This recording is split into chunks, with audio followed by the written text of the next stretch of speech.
सिंदूर इस बात का सबूत है कि जो भी हमारी तरफ, हमारे देश की तरफ आंख उठाकर देखेगा, जो भी हमारे देश में आतंक लाने की कोशिश करेगा, जो भी हमारी बहनों के सिंदूर को मिटाने की कोशिश करेगा, उसका हम क्या हाल कर सकते हैं, ये इस बात का सबूत है। खासकर प्रधानमंत्री नरेंद्र मोदी जी के नेतृत्व में कल जो भी हुआ, रात को 1 से 2 बजे के बीच में जब सुबह भारतीय उठे तो उन्हें एक सिक्योरिटी की फीलिंग हुई।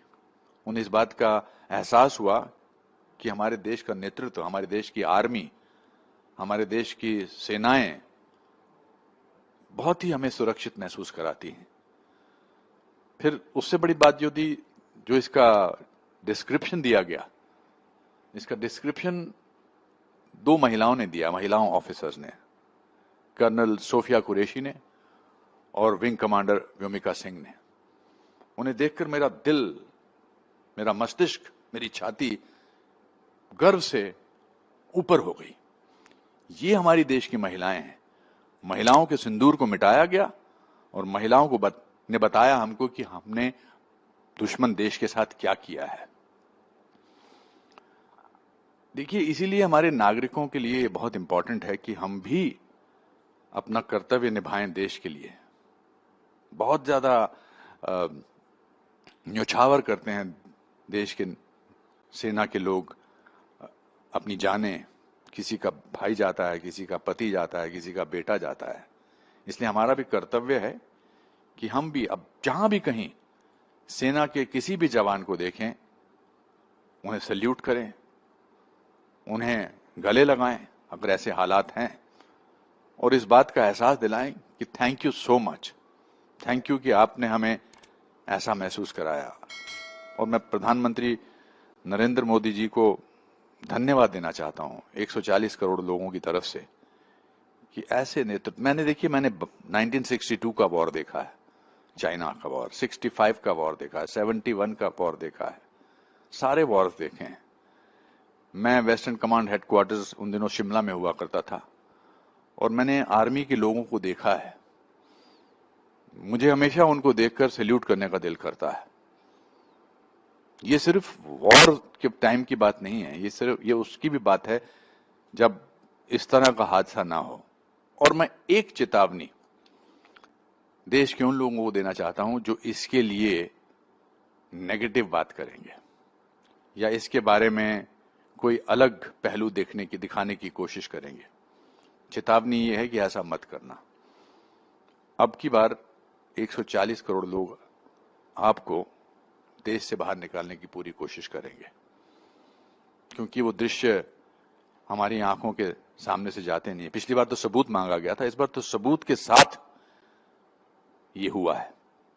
तो मैं एक बार फिर अपनी फौज के सारे नौजवानों को सैल्यूट करूंगा।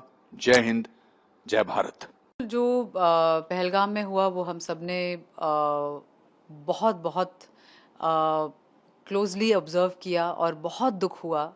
मैं एक शहीद की बेटी हूँ और पापा को हमने कश्मीर में खोया था 1994 में, और मैं बखूबी समझती हूँ कि एज अ फैमिली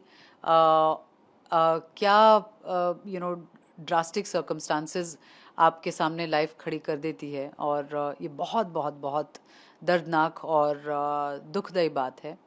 एंड इसके चलते जो ऑपरेशन सिंदूर कल रात हमने देखा, भारत सरकार ने जो और हमारी आर्म्ड फोर्सेस ने जो एक अटैक किया है टेररिस्ट कैंप्स पर, मैं पूरी तरह उस एक्शन को सपोर्ट करती हूँ। और मैं पूरी तरह इस बात से सहमत हूँ कि इस देश में ही नहीं, इस दुनिया में टेररिज्म की कोई जगह नहीं होनी चाहिए। जिंदगियां बर्बाद हो जाती हैं। एक पीसफुल जगह जहाँ पर लोग अपने बीवी बच्चों के साथ छुट्टियां मनाने गए हैं, मतलब इससे ज़्यादा दुखद और कोई बात नहीं है। और ये एक इंसिडेंट या एक जगह की बात नहीं है, ये हमने कितनी बार देखा है होते हुए। और मैं पूरी तरह चाहती हूँ कि as a country, as a citizen of India, हम सब इसके हम सब, हमारी आर्म फोर्सेस और हमारी भारत सरकार के साथ खड़े हैं। और हमारा एक ही मकसद है कि बस ये टेररिज्म की जो एक्ट्स हैं और ये जो इतनी दुखद घटनाएं हैं, ये सब अब खत्म हो। लड़ाई, वॉर और युद्ध किसी भी इंसान को पसंद नहीं, अगर वो इंसान है। किसी भी देश को, किसी भी नेशन को ये बात पसंद नहीं कि टेररिज्म हो। टेररिज्म का मतलब ये है कि आप इनोसेंट लोगों को खाते खाते, खेलते खेलते मारते हैं। ये तो एक इंसानियत के खिलाफ ही बात हुई। तो ये जो युद्ध शुरू हुआ है, ये इंसानियत के खिलाफ की जो हरकतें करते हैं, वो मैं समझता हूँ कि बहुत एक वीरता का कदम है हमारे देश के प्रति, देश से। और हम लोग फक्र फील करते हैं अपनी सरकार को और अपने प्राइम मिनिस्टर को कि उन्होंने इसका जवाब दिया है, और आगे भी जवाब देना पड़ेगा तो देंगे, क्योंकि दिल से सभी लोग जानते हैं, वो लोग भी जानते हैं कि हमने इनोसेंट को मारा है। तो वो युद्ध ना हुआ, वो कायरता हुई, वो टेररिज्म। हैवानियत के खिलाफ इंसानियत की लड़ाई है, ये युद्ध नहीं है। ये हैवानों के खिलाफ जो है ना, वो इंसान जो ह्यूमैनिटी को समझते हैं, तो ये रिटालिएशन तो बहुत ज़रूरी था, क्योंकि उनको ये सबक सिखाना बहुत ज़रूरी है, उनके हौसलों को परस्त करना बहुत ज़रूरी है कि ये मत समझो कि तुम इनोसेंट लोगों को मार के बच जाओगे। हमारे यहाँ जो कहते हैं ना कि कर्तम भुगतम सब यही है, अगर गुनाह करोगे तो उसकी सज़ा मिलेगी, यही मिलेगी।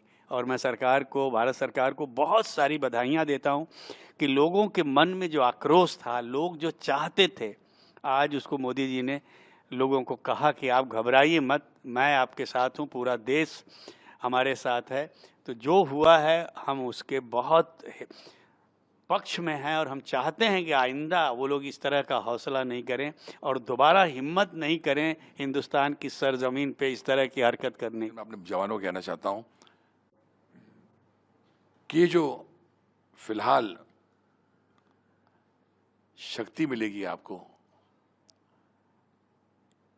ये वो जो टाइटल है ना, ऑपरेशन सिंदूर, ये जो शब्द है ना ऑपरेशन सिंदूर, उस सिंदूर से मिलती है। हमारे घर में हमारी पत्नी, बच्चे और इनकी पत्नी हो, कोई भी हो, जब ये टाइटल सुना ना ऑपरेशन सिंदूर के, इस तरह अटैक शुरू हुआ सिंदूर का, रोने लग गए, आंसू क्यों बहे?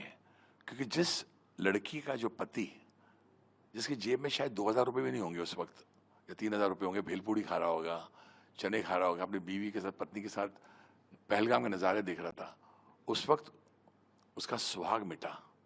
आज एक लड़की ने लिखा भी इंस्टाग्राम पे कि thank you honourable prime minister Modi ji, जिसका पति चला गया है, थैंक यू कि आपने हमारी सुनी और मेरे पति को ऊपर से शांति मिल रही है। अभी मैं ज़्यादा बोलूँगा तो मुझे रोना आ जाएगा, लेकिन इतना कहूँगा अपने वीर जवानों के लिए कि ईस्ट और west, our Indian army is the best.